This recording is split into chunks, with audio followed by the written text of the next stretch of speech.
സ്വകാര്യ സർവകലാശാല വിഷയത്തിൽ പ്രതിപക്ഷം സർക്കാരിനെ അനാവശ്യമായി വിമർശിക്കുന്നുവെന്ന് മുഖ്യമന്ത്രി പിണറായി വിജയൻ. സർവകലാശാല തുടങ്ങുന്നത് കച്ചവടത്തിനല്ല. സർവകലാശാലകളിൽ പൊതു റിസർവേഷൻ ഉണ്ടാകുമെന്നും സാമൂഹ്യനീതി പ്രതിഫലിക്കുമെന്നും മുഖ്യമന്ത്രി തൃശൂരിൽ പറഞ്ഞു. സ്വകാര്യ യൂണിവേഴ്സിറ്റിയെ സംബന്ധിച്ചുള്ള കാര്യങ്ങൾ ഉയർന്നു വന്നപ്പോൾ മറ്റെല്ലായിടങ്ങളിലുമുള്ള കാര്യം കേരളത്തിൽ അനുവദിച്ചുകൂടെ എന്ന ചോദ്യം സ്വാഭാവികമായി ഞങ്ങൾ നേരിട്ടു. എന്തു ചെയ്യും?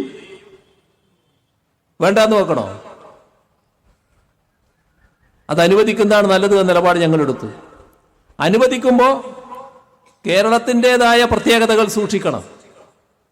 ആ പ്രത്യേകതകളിൽ ഒന്ന്, ആ രംഗത്ത് നമ്മുടെ സംസ്ഥാനത്ത് സാമൂഹ്യനീതി ശരിയായ രീതിയിൽ പ്രതിഫലിപ്പിക്കാനാവണം. വെറും കച്ചവട മനസ്ഥിതിയോടെ സമീപിക്കുന്ന നില വരരുത്. അതിനുള്ള വ്യവസ്ഥകൾ ബില്ലിലുണ്ടാവുക എന്താണ് പ്രധാനം.